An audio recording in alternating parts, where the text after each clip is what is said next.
Your group has come to a crossroads, and now you must decide. Which mission will you go on next?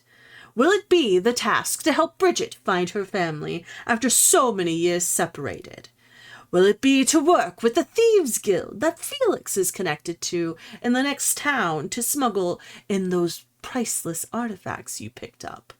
Will it be to go to war and help the country you are currently in to take back the throne that Gregor was supposed to inherit?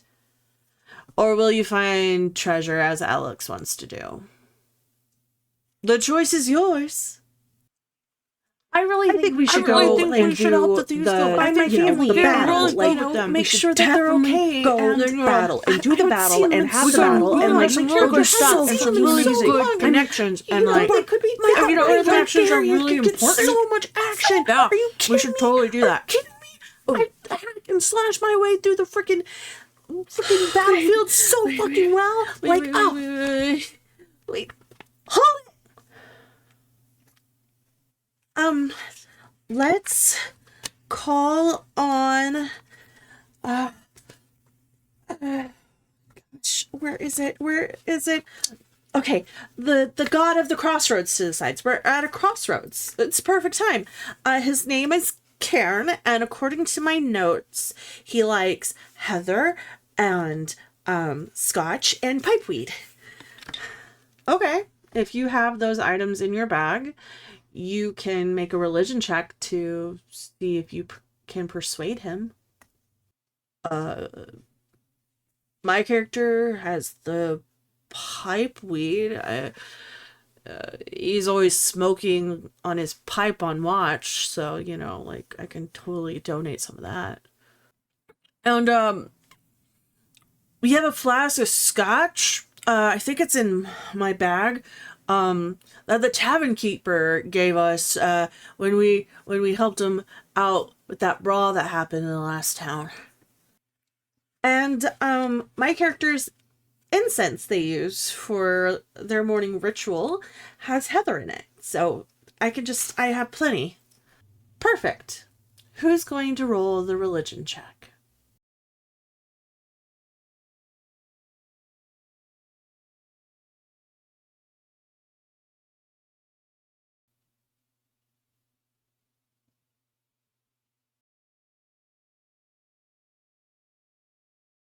Cairn, god of Crossroads, is part of Cantrip Candles' Patron and Deities candle collection, taking inspiration from the wild and wonderful landscapes of Scotland and Ireland. With notes of heather, scotch, and tobacco, it is a warm and calming scent that will make you want to take a trip to the Highlands. Go to cantripcandles.com and get yours today. And tell them Shelly from After the Table sent you. Hello and welcome back to another episode of After the Table, a TTRPG podcast. 'Tis I, your second favorite venture primogen and vampire who has a penchant to buying nightclubs, Shelly Von Miller. And I'm very excited about this episode because today we have a special guest. They are also a former member, a current member of the Clan of Kings. Their resume is quite extensive. They are a professional DM at D&D in a castle.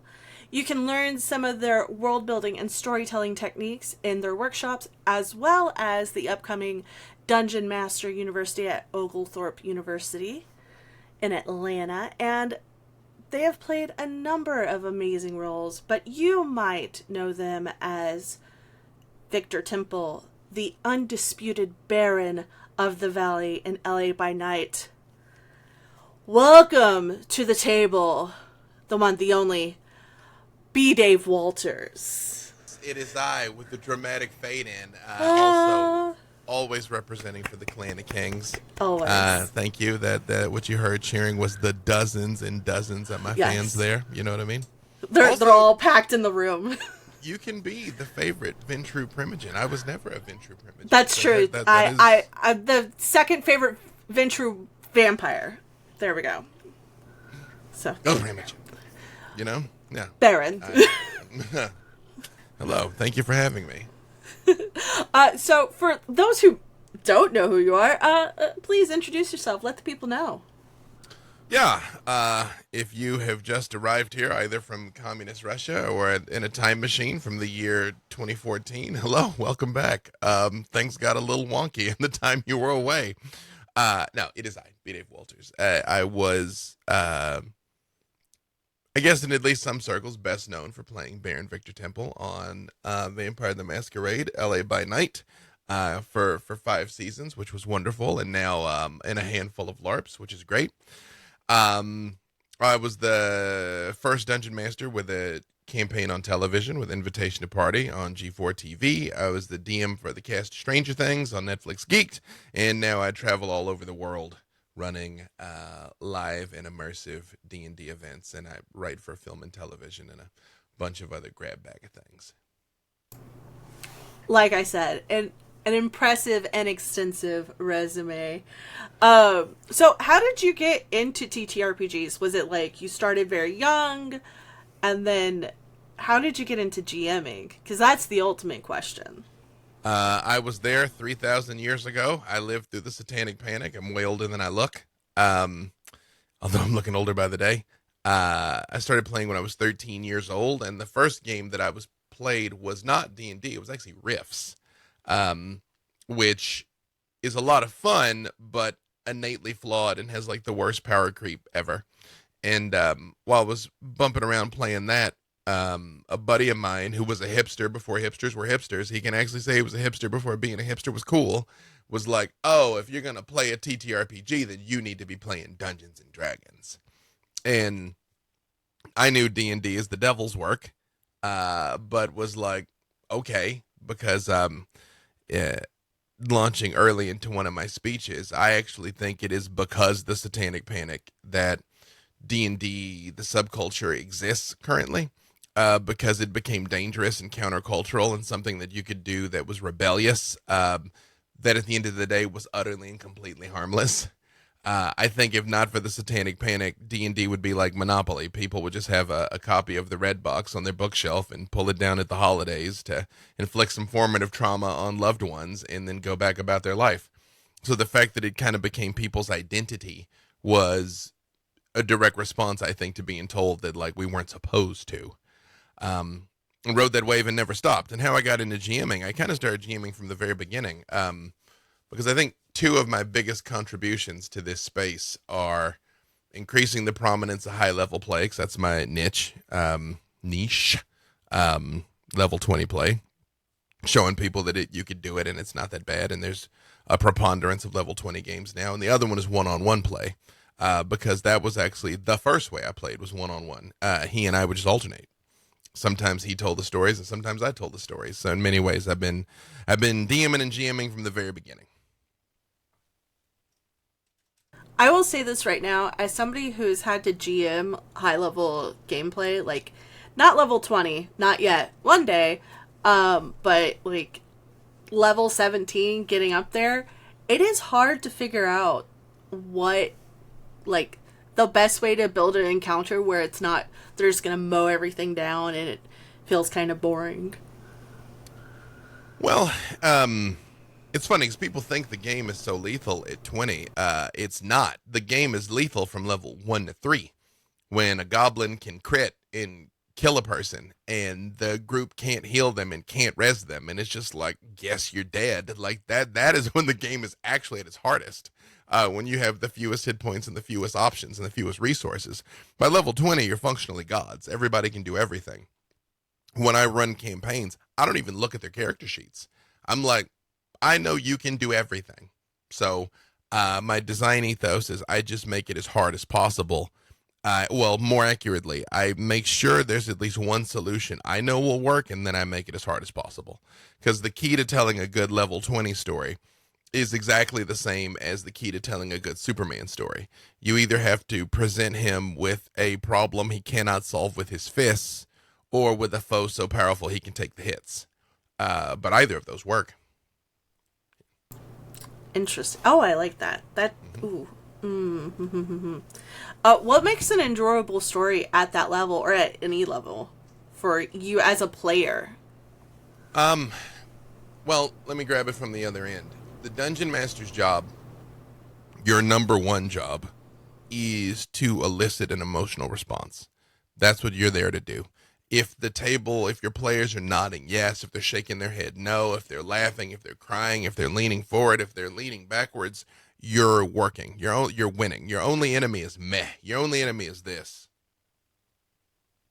Which, for the record, you're within your right to ban phones from your table if that becomes a problem. Also, if you got a problem with people zoning out, call on them at random. Just be like, what are you doing? You get them with that 2 or 3 times, they get the message, and then they'll stay locked in. So the reason why I like high-level play is when I first got started in this space, when streaming was kind of becoming a thing in 2017, 2018, fewer than 5% of tables had level 20 characters in their campaigns. And that's not even that's just including people that just made a level 20 character, not just played 1 to 20 or some variation thereof. So I've always loved comic books. I always love high stakes, fate of the world stories. I've told plenty of intimate stories, plenty of, we got to defend just our house or survive the night type stories. But I like, if we fail, everyone suffers. The city falls, the planet falls, the universe falls. That's just what I like. So, for me, level 20 means playing on that scale. But no matter what level you're playing at, the people are showing up at the table for the opportunity to feel like they are at cause in the narrative, that what they do or don't do matters, that they can be confronted with a problem and do something about it, because the world takes that from us. We all see what's wrong and feel super helpless. So at the table, you find out the evil king is running a human trafficking ring. You go bust up the human trafficking ring and punish the evil king. Like what's supposed to happen. But again, in life, we don't often get that. So at the game, everybody needs a chance to feel like a rock star. They need a chance to feel like they have the cool moment. The talky character needs to get to talk. The sneaky character needs to get to sneak. The fighty character needs to get to fight. If you're playing a campaign, episode for episode or session for session, it is going to naturally fall on more characters, some characters more than others during time, or whole arcs might be more to 1 or 2 character strengths than the others. But everybody still needs to be involved and have a chance to feel like they did something pivotal and vital. That's the thing that keeps people coming back to the table. I love that because, it's one of those things. If you feel like you're very engaged in the story, then you're wanting to tell that story and continue to tell that story week after week, month after month, wherever you go. So I'll fully admit something. I'll fully admit it. I signed up for your 14-day program for your world building. I've had it in my email for a couple months. I've been bad because it's one of those things, you get busy and you're like, oh, I'll do this. I'll work on this weekend. But I'm like, I'm going to lock myself down. I'm going to do this because I made a personal curriculum about world building for myself.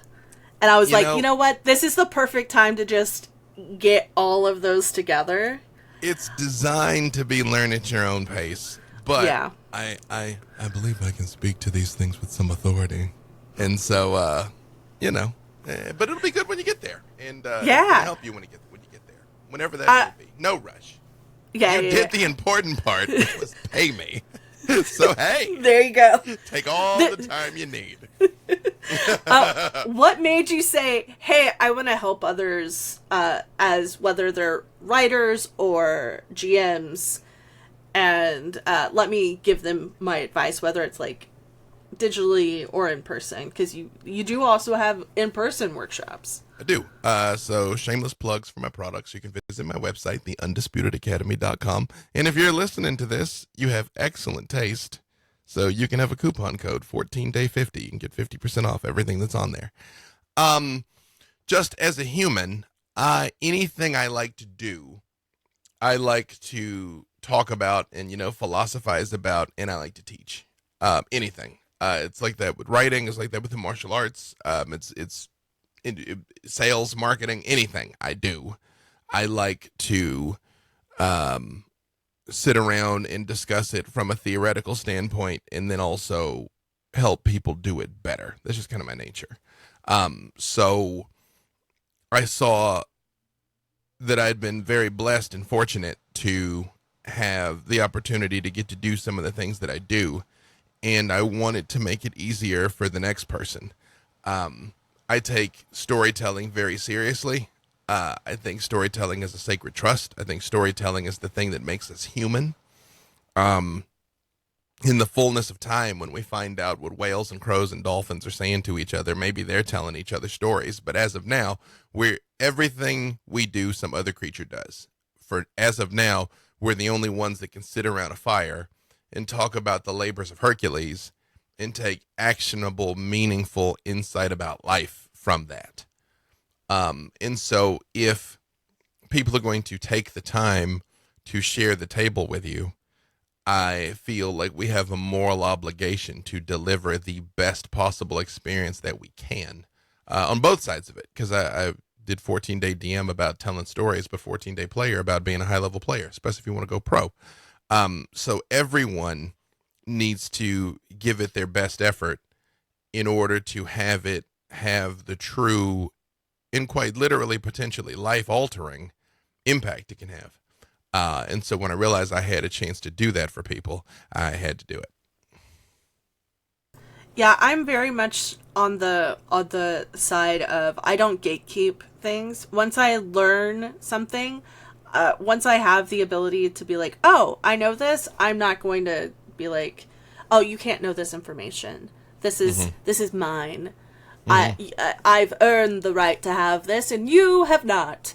It's also the public historian in me. I have a degree in history, and it's people should know where they come from. People should know, and it shouldn't be behind a closed door. Good thing there's not astonishing consequences for an electorate that has no concept of the past, and that the fact that it rhymes and that certain events are cyclical, right? Right? Yeah. Yeah, it's I heard a thing the other day, and I don't know if it's true, but it certainly seems true, as is the nature of the internet now, that there's a psychology professor, and right before the final was like, hey, check this out. We don't even have to do the final. I'll give everybody 100% on the grade. The one condition is we have to vote on it, and the vote has to be unanimous. Statistically speaking, only 10% of you are going to get 100% on this test, but everyone can have it. You just all have to agree. And 20% of the class voted no. And so he polls the 20%, and it all comes down to, I don't want somebody that didn't work as hard as me to have the same things. And whereas most sane humans are like, of course, I don't care. Of course, like, let me prosper. That there's about 20% of the population that are that would rather suffer themselves than see someone they perceive as undeserving prosper. Even though, again, only 10% of them are actually going to ace the final. So it innately, and that's assuming the 10% that said they want to take it are the ones who are going to do well. But best case, 50% of the people who said they want to do it anyway are not going to get an A on it. But it's that selfishness. And one of the things that I always explain to people, like when you're talking about like D&D alignments, because they have less impact on the game than they did in times past. But, the axis from law to chaos is someone who values structure and order, someone who has no opinion, or someone who appreciates spontaneity and randomness. And then the axis from good to evil is selflessness to selfishness, because evil is innately selfish. Selfishness is evil, which again, when you look around at the world and see the rampant amount of selfishness some people exhibit, well, that's evil, and those are evil people. But you have, instead of being like, oh, a lawful good person is the best person and a chaotic evil person is the worst person, you just have someone who is selfless and values structure, or selfless and has no preference, or selfless and values spontaneity, versus someone who is selfish and values structure and order, has no preference or values randomness and spontaneity. And that's it. When you see it that way, it actually is a much better reflection of the actual life we live, because I've told multiple stories with lawful good villains because they thought they were right. So, yeah. Everybody thinks they're right until they finally look themselves in the mirror and they're like, oh, maybe I wasn't. If ever, because if ever, that's true. That's true. Well, I will tell you this, dear listener. The way to make the absolutely most compelling villains is to remember that the villain's the hero of their story. From their point of view, they are doing the right thing. Mm-hmm. And the more sense they make in their arguments, the even more compelling they will be. And that's how they get followers. Mm-hmm. If we're looking at D&D, if they got good charisma as a villain, they could talk their way out of a paper bag and get you to follow them into hell. If evil, why hot? Yep, that part. Mm-hmm. That part. Mm-hmm. So much that part. If evil, why hot? And that's why... that's why you gotta make your villains hot. I've been on the internet, though. There's people that are like, will be like, hey, hear me. There's a lot of hear me outs. On Vecna? Oh, yeah. Oh, my gosh. It's... it's okay. Yeah, no, oh, gosh. That goes... There's one of my LGSs here has the Liliana statue where she's like, with the zombies, and I'm like, I need her. Mm-hmm. I need her. Give mm-hmm. her. And they're like, it's $1,600. And I said, I don't need her that much. Mm-hmm. Mm-hmm. Mm-hmm. But if Wizards of the Coast wants to send it to me, they could. You get to have friends and, meaningful connections in your life. So, Yeah. Yeah, it's like, let me spend that money elsewhere. But I also mentioned earlier that you are part of the inaugural professorship for Dungeon Master University from D&D in a Castle. Oh! I was going for some product placement. Here we go. Product placement. Come on. No, I got, it's all, wait, no. Oh, it's packed up. Wait, no, never mind. I think this is just D&D. Yep. No. Yeah, that's just D&D in a castle. No, because I just got back on Saturday. I have the DM University backpack, but and I have the DM University Letterman's jacket. Ooh. Both things are in the house. So fancy. What is it? How does it feel to now have this kind of university setting in a way for a DM, for Dungeon Masters to not just, get to play a game with you, but get to learn and get feedback, live feedback. So they get mad at me when I say this. Ooh. But again, I've been doing this a long time, and without exception, whenever I meet someone and the first thing is they tell me how long they've been playing is an attempt to impress me, because I've almost certainly been playing as long. Almost. Whenever they're like, I've been playing 40 years or whatever, without exception, trash. Never fails. Trash. I'm like, you've been playing badly for 40 years. Like what you thought this was in high school crystallized, and you have never moved outside of that.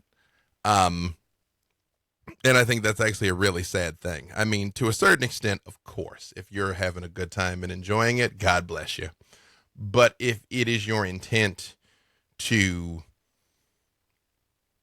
either be professional or just tell stories that matter, then it is worth. Obviously, a person does not have to come to a class like this to become a superlative storyteller. By definition, those of us running the classes did not come to classes like this to become superlative storytellers. But like you were just talking about, not gatekeeping things. If I can transmit to you in 2 days what took me 20 years of trial and error. Well, then now you're in a place over the next 20 years of trial and error to go much further and accomplish more than I could, because you now have a firmer foundation to stand on than I did. And so in that, I think it's wonderful. And that is also why when they came to me and they asked what I wanted to do, I was like, whatever the foundation is, what is it? We called it skill building, but I'm like, whatever the 101 is, because the big bottleneck in this hobby and this pastime is you need somebody to take you by the hand and teach it to you. And it's usually an older brother, a friend, the guy at the comic shop. And there's no guarantee that they knew what they were doing either. So there's no guarantee that at any point anybody ever explained to you what pacing is, that anybody ever explained to you what I was just saying about getting an emotional reaction, that anybody ever explained to you what it is that gets people coming back. Because the gag is always like, scheduling is the last boss of D&D. Haha, it's so hard to get people together. I'm like, it wasn't for me. During the pandemic, I was running 35 to 40 games a month for about 18 months. And I had people getting up at 2 a.m, 3 a.m, coming on their birthday, taking time off work, because I was providing an experience that could not be missed. If you're providing a can't miss opportunity, people won't miss it.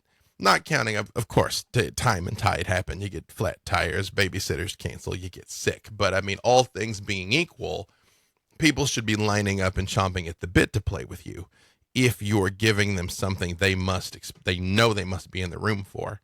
And that comes from skill. Now, of course, what that experience means can vary wildly by storyteller and vary wildly by table. Somebody that's playing a super heavy Bridgerton-inspired romance set in the Feywild wants something very different than somebody who wants a grid tactical combat descent into Avernus, that is like leaning heavy on the siege machines. That's okay. But it's as long as you were giving them that thing they need. Because years ago, I was fortunate to learn a very formative lesson from a terrible human being, which was Vince McMahon. And it was right after Vince had bought WCW. And I watched an interview with him, and the interviewer said, well, what are you going to do now that you don't have any competition? And he said, the entire world is my competition. Literally anything else they could be doing is my competition. They could watch football. They could be reading a book. They could go to dinner with their family. They could go for a walk. They could do literally anything. So I still have to do something that is going to make people stop and pay attention to my product. And so when people, and this is definitely my ethos with streaming, although for me, I treat streaming and home games as exactly the same. If someone is going to trust me with 2, 3, 4 hours of their time, that is literally their life. And so I have a moral obligation to make that as interesting and compelling as I can. Now, your best is going to look different day to day, of course. And some days magic is going to happen, and then other times it's not. But that's why I never have a shopping episode. I never have a filler episode, ever. I'm always trying to advance the narrative. I am always trying to do something that is worth your time to turn on what it is that we're doing and bless us with your time and attention. Even if your mom watching it on the side screen, you have a near infinite number of entertainment options. So if you stop to consume mine, I'm always going to try and make it worth your while. And triple that if you took the time to get in the car to come where I am, or get in a plane to come where I am, then I for super sure am trying to give you something that you will absolutely never forget. Don't get me started on Vince McMahon and WCW. I was heartbroken whenever WCW got just offed, basically. I was like, oh, there goes my what was it, Thursday nights? But then they were like, SmackDown. I'm like, oh, I don't care about SmackDown. Yep. It was wild because I started, I mean, obviously when I was a little kid, I was a wrestling fan. Like I came up in the Hulk Hogan time. But I mean, I came a big wrestling fan during the Monday Night Wars, like with D-Generation X sitting on the tank outside in their offices in Atlanta and all that stuff. And I watched them snatch defeat from the jaws of victory. And the thing that really broke my fandom was when Vince brought all the WCW people over and just squashed them all. You know, the NWO got squashed, and then the ECW people got squashed, and it was just squash match after squash match after squash match. And I was like, this is the worst, most egotistical booking, because you could have kept the twain separated, have some limited crossover, and then every year, or at least every few months, basically have the Super Bowl, which eventually they kind of did with Raw versus SmackDown, but it was too late then. You know what I mean? Where they were like, guess we'll just crush all your heroes, womp womp, and it was like, okay.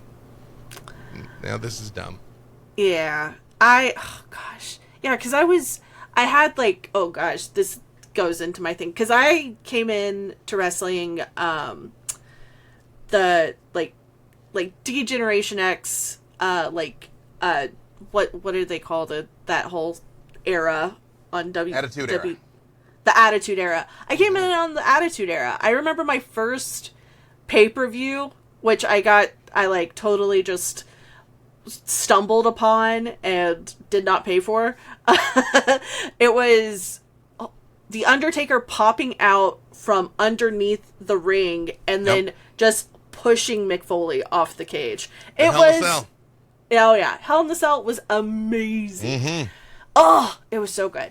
I was blessed that I got to see that form of entertainment get as good as it was ever going to get. I got to see the high water mark of that. I mean, I would go to those events, and to this day, I have never felt anything like being in an arena when Austin or The Rock's music would hit.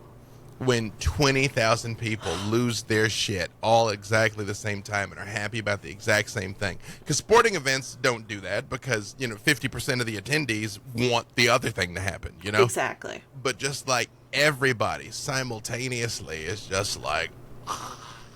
Or booing the heel. Just like whenever Rock was in his heel era back in the 90s, just like, boo! Yeah. Get out of here! Just full on. Oh, so good. It was a great time. And see, that also goes into storytelling, because it's those scripts, those storylines, you learn how to look at them in an objective way. I mean, further on, whenever I was a teenager, I was still watching.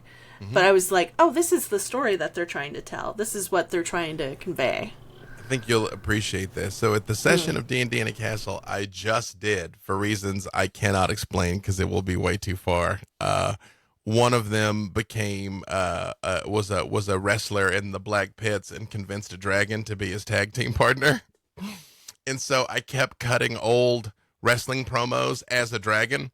I was like, unjustifiably in a situation I'd rather not be in, but the cream rises.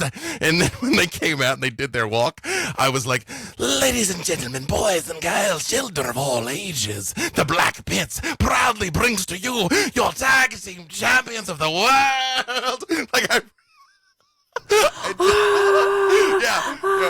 Yes! I still do that. I still and people don't realize where it's from, and they do it. I'm like, oh, so you're a wrestling fan? It is that one seeped into the groundwater of society for sure. Yeah, it's like, oh, I've seen a couple of things, like the newer parts of WWE now. I like some of them. It's better.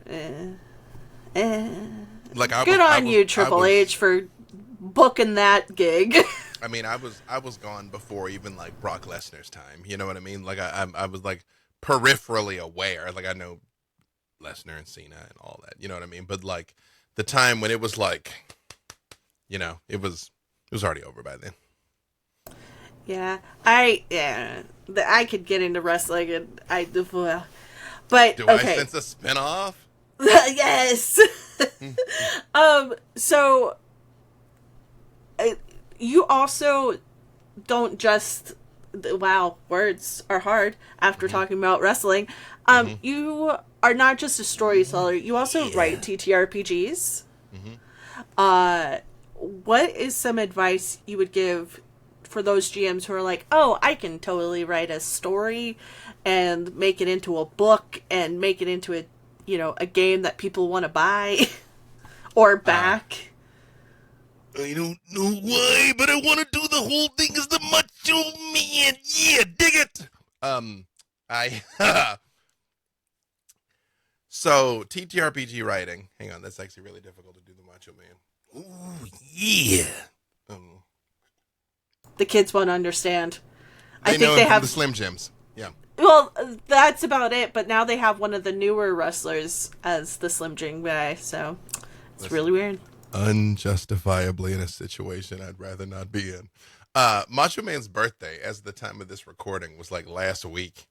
And somebody posted that it was like, it's Macho Man Day, leave out Slim Jims and cream for him. You know what? Real.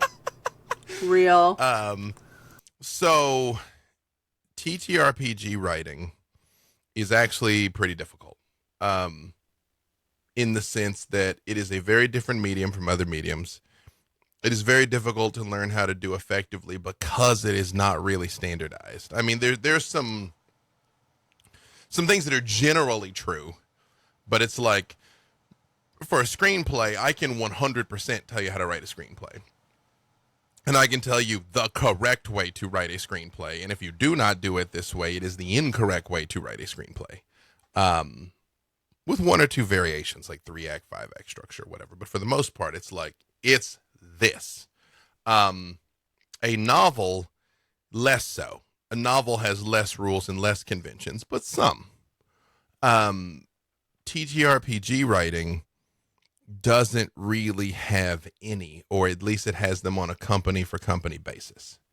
The hardest part about TTRPG writing is you have to include the minimum amount of information in order to move the story forward, and you also have to account for a near infinite amount of branching possibilities.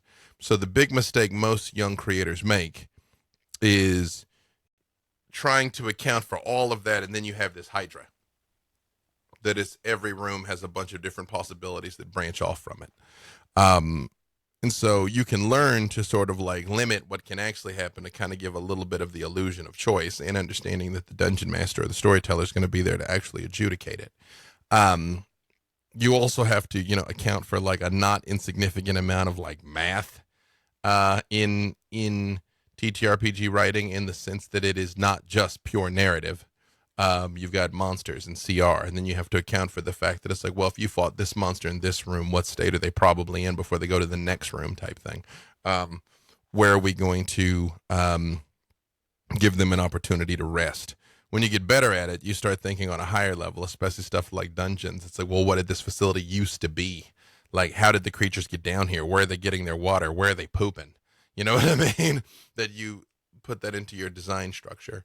So, and I think that's why a lot of people homebrew things and it doesn't really land, because they haven't thought all of that through. The simplest answer is, of course, try, but play test it. Play it at your table first. Either play it first and then write it, or even if you write it, play it before you start trying to throw it up on the DM's Guild, because a lot of things look, whole, complete, and perfect in print, and then do not survive contact, with the group. Like I remember there was an adventure that was near the end of second edition. It might've been third, that they expressly were advertising as the hardest adventure ever. I think it was the Return to the Temple of Elemental Evil. I'm pretty sure it was Return to the Temple of Elemental Evil. And they expressly advertised it as like, this is the hardest adventure ever. Well, because of a typo in the module, it was actually impossible. Because one of the things you had to do over the adventures, you had to find these keys. And one of the keys is not in the book. So and this is pre-internet.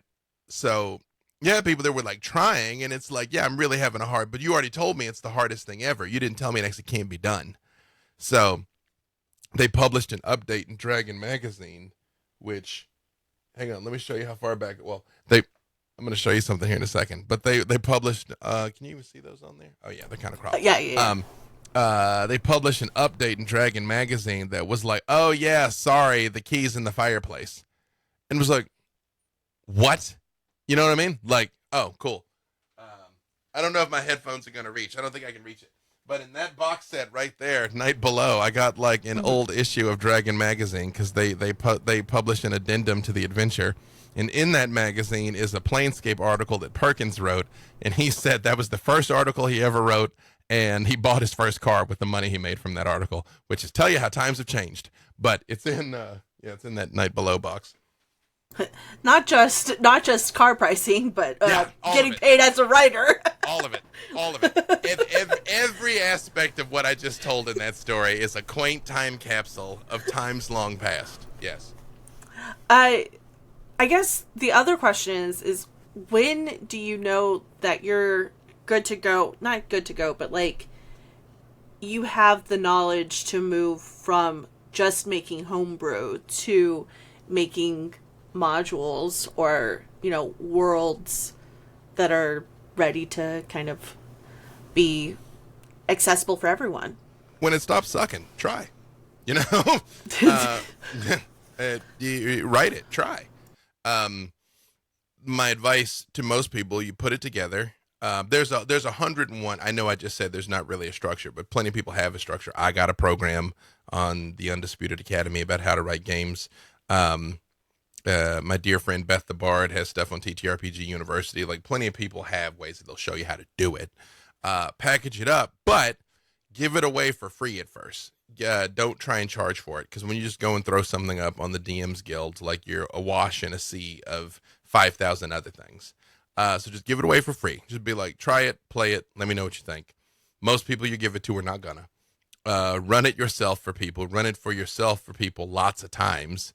And see if it seems like they have a good time. Does it work like you mean for it to work? And then the best way to do it is actually start a stream and run it on the stream. That is also difficult, but your odds are better there than if you just put it up on the DM's Guild and hope. And understand no matter what you do, in 5 or 10 years, you're going to look back on it and realize you could do it so much better. Like you're going to look at it and be like, oh, I see what little me was after. But don't get in your head that it has to be perfect first, because it's never going to. Perfection is actually the lowest possible standard. Since it is impossible to do, you are setting out to fail in advance. So banish that from your mind. It doesn't have to be perfect, it has to be functional. It doesn't even have to be flawless, it has to be functional. And then improve from there. That's why companies have revised editions of books all the time. That's why they republish. They have, volume 1 through 25. Yep. And the internet now is so much easier to be like, hey, look, I didn't mention where the key was. It's in the fireplace. Yeah. And just drop a tweet. It's just that would be a tweet nowadays.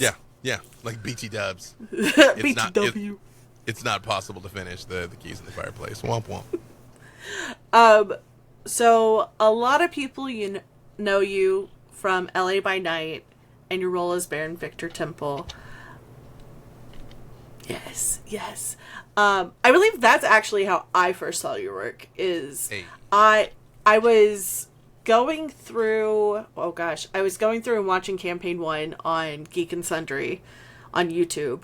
And then I was like, oh, what else does Geek and Sundry have? And that's how I found LA by Night. And then I think also their 10 Candles game as well. So, which I was in that too. Yeah. That made me want to play 10 Candles so hard. And I'm like, I just need people. And played Boone, the Doomsday Prepper. Yeah. Have you ever played it? No, that's the thing. I haven't found people that want to play it with me, and I'm just like, I need to play this game. It looks so good. I wrote a game for it, and I was supposed to run it, and things happened. Yes, you absolutely should play it.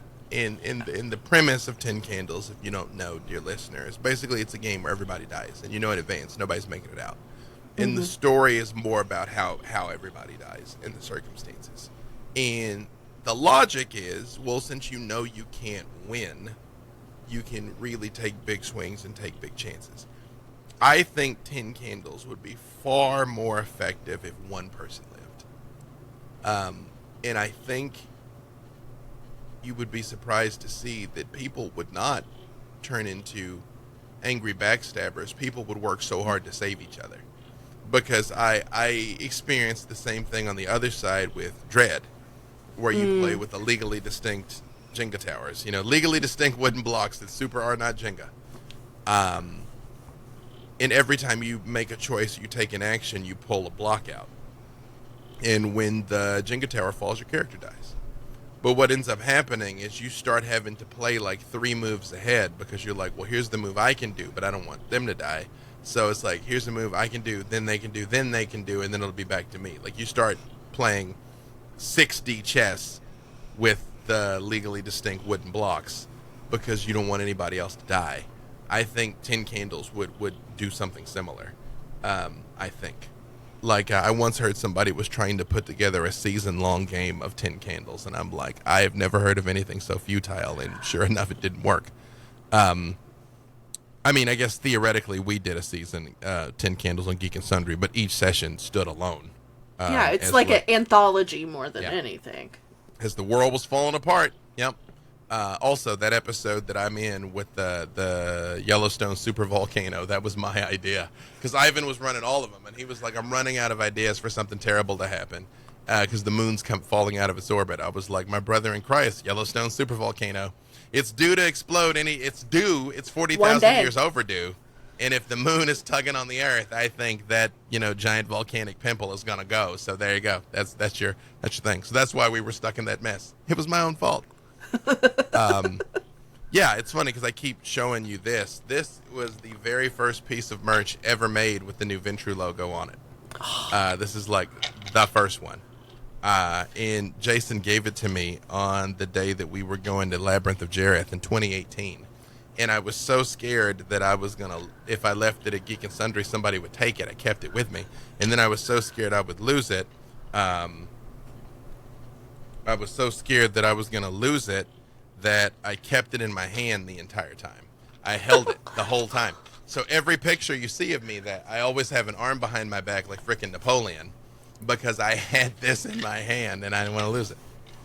So. Hey, so it's been years since the since the series finale. How does it feel that people still recognize you as Victor, but they still say, "This is my favorite character"? That it really, it feels good. It feels good that we did something that mattered. It feels good that we did something that left an impression. It feels good that we did something that resonated. In the moment, of course, everybody loves Jasper. I love Jasper too, but I have so many people to be like, yeah, Victor was actually my favorite. You know what I mean? And I'm like, I got to do the Darkness Emergent LARP earlier this year, where we kind of got the band back together. And that was the first time we'd been together since right after the pandemic, I think. So it was 2021, maybe? We shot season 5, maybe? Time is a flat circle. But either way, it'd been years. And so getting to put, that mask back on and be the Baron. Oh, hang on, let me show you this. And I was like, we're going to pick up my Venture ring. And can you make it out there, kind of? Yeah. Mm-hmm. That Jason gave me. Yeah. I broke the box, but I refused to get rid of it. Hey. Mm-hmm. You gotta do what you gotta do. Yeah. I got my, wait, where is it here? Right around here. Did I knock it over? Oh, yeah. Got my Venture rosary. Oh. Yep. Very nice. Kept with me there. Yep. Shout out to the Clan of Kings. Speaking of the LARPs, because you did it. You reprised your role as Victor earlier this year, and then last year you played another Ventru. I did. In Chicago. I did. PKJ. Kevin Jackson. Yeah. Kevin PKJ, Jackson. Kevin Jackson. Affectionately at our Chicago table on RAP, we call him PB and J. Don't say it to his face, but great. I did not, because as a proper Ventru, I just Right. looked at the person who did, and you want to guess the clan of the person who did it? Bruja No. or Malkavian? Tremere. Uh-huh. Uh-huh. He's trying to hit Golconda. Let's just put Right. it that way. Can help him get there. The man has so much humanity. I'm just like, whatever, you do you. You can eat Taco Bell. It was really great because, like I said, I did Kevin Jackson before we got to bring Victor back, and it's funny because the Chicago book came out during the LA by Night time, and I'm like, PKJ looks a lot like me, you guys, but okay, and I wanted to play him in such a way that I showed certain through lines between him and Victor that made a Ventru, but would manifest very differently. Like, first of all, he talked mad shit about Victor that whole entire weekend, anytime anybody brought him up. But I would do, like, little things. Like, I had my Sheriff and my Scourge, and I never went anywhere without them. And it's funny, because I had Laura Tutu was my Scourge, and Mandy was my Sheriff. And I'm 6'9", and both of them are 5 foot and change. I mean, they're not small women, but they're way smaller than me. But they're my enforcers. And, like, anytime somebody would talk, like, I would move and put one of them between me and the person, like, every time. Like, people would try and hand me stuff, I wouldn't take it, you know what I mean? Things like that, because I always had my hitters around. Whereas Victor, part of the plot this last time was an assassination attempt, and he made a point that it's like, no security, nobody, I'm good, I can take the hits so you don't have to, because they're different people. But the effortlessness with which you're running things, obviously the court of a prince is different than a ball, full of barons. But I tried to get and the people that were there said they got it. Like, they got it. They were like, oh, they're both Ventru, but this guy's like this and this guy's like this. And I was like, acting. Yeah. Are there any canon characters that you're hoping to play in future LARPs? I'm good with them. I mean, we had London Carlisle play Theo Bell, who was great. Mm-hmm. Bringing Karsh back again would be nice. The Warlord of the Camarilla, that'd be great. Besides that, I think if I was going to do something that was like not Chicago and not LA, I'd probably make a completely new character, probably. I mean, I'm fortunate that anything I've wanted to do, I've done, so. Heck yeah. Can we expect you in any future VTM APs that are, official games, or... You see a red dot appearing and sort of like... It's Jason. Like, yeah, I was like, no, yeah, we don't live that far apart, so yeah. It's like... or independent games, I should say. No comment. Yeah, no comment. Yeah, no comment. I have no comment at this time. I need you to forget all about that, yeah. Hi! Yeah, here's what's funny. The reason why I specialized in Dominate was Fortitude is not very interesting on screen. It's like, oh, I can get hit and live. Okay, I mean, it's very useful in the game, but it's not interesting narratively. And Presence, both Nellie and Annabelle both had Presence. So Dominate was the only thing I had that I could do that no one else could do. And then I was like, let me specialize in it. And then it proved to be super useful. But but that's why. That was why. It was just like, what can I do that's different? It's a good discipline to get in. Turned out to be a little clutch, but yes. It's like, oh, no, you don't. You're gonna forget everything, and you know what? That little idea that you had that you're going to try to kill me, let's submerge directive that, and you're going to go kill your friend. Have be a real fun. shame. Yeah, be a real shame. And also with Rationalize, you're going to think it was your idea. So Exactly. GG, good luck. It's okay. My character, Ashley, the Ventru Primogen of Chicago, BFFs with PKJ, by the way. No big deal. Rightly so. Yeah. As she should. I got some other things along the way, and I took True Love's Face. Yeah, it's gonna be great. I can't wait to use it. Listen, man, we rule for a reason. It's like, oh, your touchstone.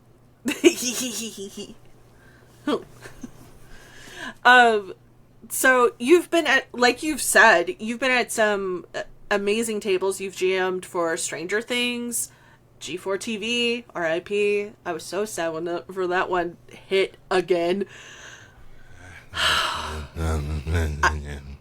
got so excited, and then I got shot like that little rabbit in The Last of Us.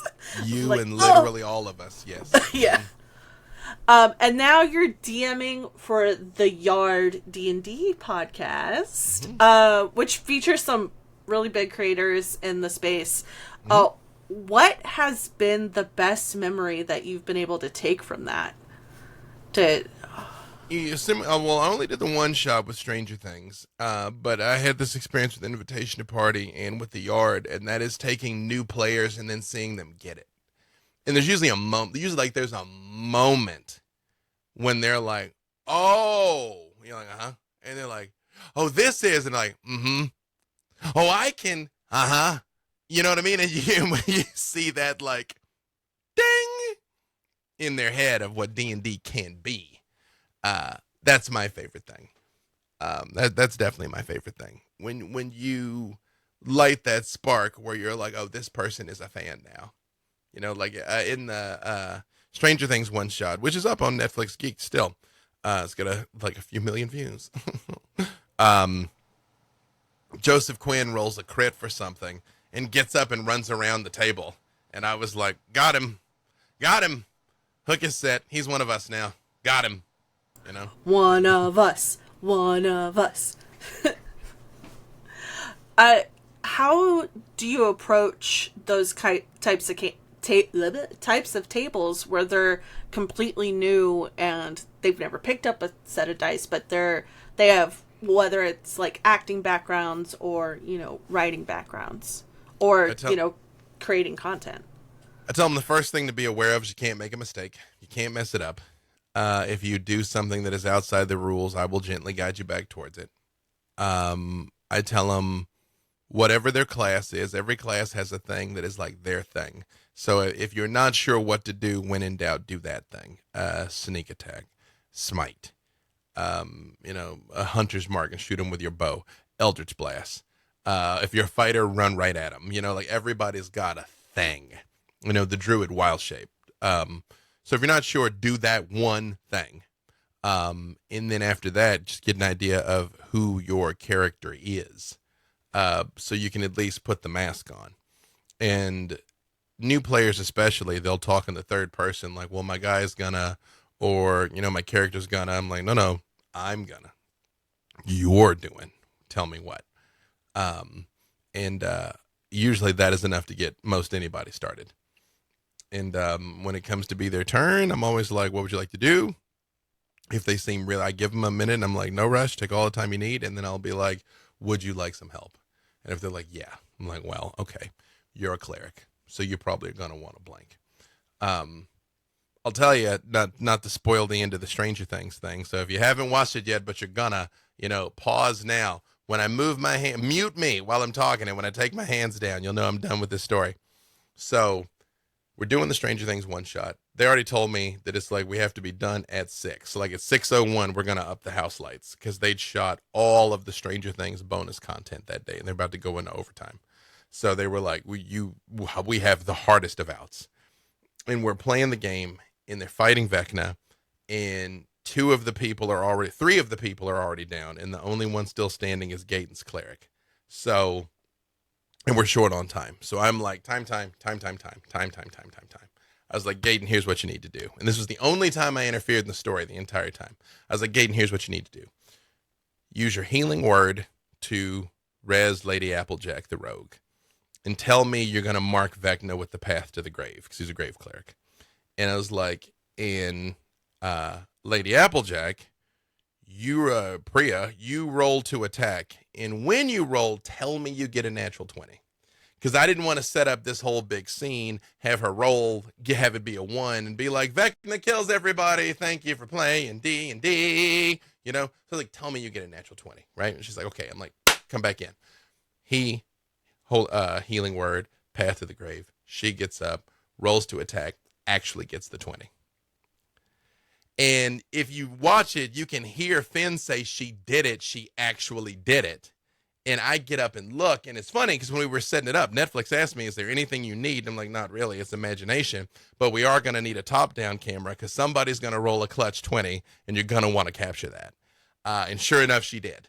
And I was like, you are the luckiest human being. You know what I mean? Like right at the end.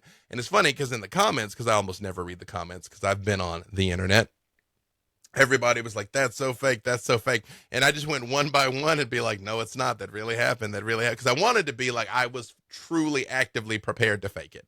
I was in the process of faking it when it actually happened, which was doubly great because Lady Applejack killed Vecna in their home game in the show. So there you go. You can come on back now. You can unmute. You can unmute. You can unmute. Welcome back, children. Welcome back. Yeah. You've also been dipping. I've seen it. You've been dipping your toes in Call of Cthulhu. How's it feel to be in a different horror genre or a horror game? Listen, there's enough tentacles and madness to go around, you know? Historically, Call of Cthulhu has not been my jam because all things being equal, I like it when you can win. I like it when you can triumph. I mean, arguably, you don't win at Vampire. In fact, over a long enough timeline, you're definitely going to lose. But night to night, session for session, you can come out on top. Whereas, like, you survive Call of Cthulhu. You know, like you escape Call of Cthulhu. Your brain did not, but your body, sort of did. Sure, right. And maybe you leave some pieces of you mentally, physically, or spiritually, or emotionally behind. So that's why I haven't done a ton of it in the past, but it's really great. Yeah, we're doing these paid games now, which are up on my Ko-Fi. I think it's Coffee. B. Dave Walters, or if you Google B. Dave Walters Ko-Fi, I'm doing Vampire, D&D, and Call of Cthulhu in the month of November, pending when you're listening to this, with the magnificent Beth the Bard. Yeah, people were asking for it, and I'm like, I mean, you can have it. You may regret that you asked me for it. Oh, but I'll give it to you. So, yeah. What has been the consensus so far? So we're just getting started with that one. So I don't have a ton of opinions to draw on, but the way I'm doing this one is all 4 sessions are the same night at the same place. Oh. And so I'll have an opinion in totality, but so far so good. And by good, I mean good for me.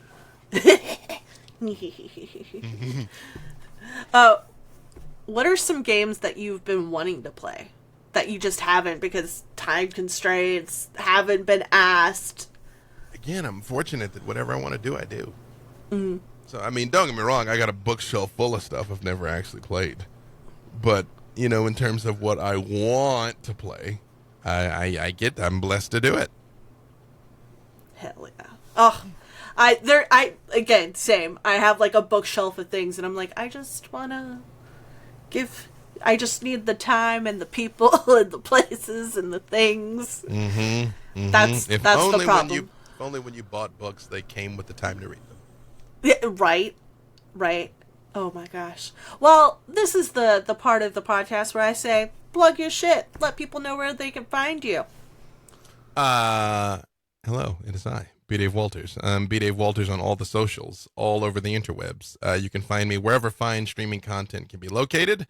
Again, it's my website, the undisputedacademy.com, where a 14-day player, 14-day DM, 14-day writer, which will save you 5 years off of your journey to becoming a professional writer, 14-day TTRPG creator, the 1-day quick start collection, and a couple of things that are up there for pre-sale.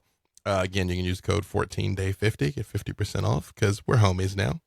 Also, there's a link there where if you want to bring me out to run a game for you and yours to amaze and astonish your friends and loved ones, I got you there. Otherwise, yeah, you can find me in the club. Oh, in the yard D&D. Hell yeah. Which is not unlike a club. That very much the club. Speaking of the club, you can find all those links down in the club, the doobly-doo, the down there part, wherever you want to call it, the show notes. Mm-hmm. Sure. My crotch? No. Oh. I misread where we were going with that. I was. You know what? That too. Speaking of fighting people, when I tell you everything has its price, I live in Los Angeles. Everything has its price. Mine's just surprisingly affordable. There you go. And in this house, we support sex work because it is real work. It's work. There you It's go. real work. It's real work. It's real work. Hard work. It's hard work. I just got that. I tried so hard. And got so far, but in the end, doesn't even matter. There you go. Yeah. Speaking of finding people on the internet, you can find me everywhere on the internet at Shelly Von Miller, to include Patreon and Fourth Wall memberships, where you can get exclusive access to content, to include this little thing we're about to record called Table Sets. Wait a second. Would you like to record some bonus content for the Patreon? Yes!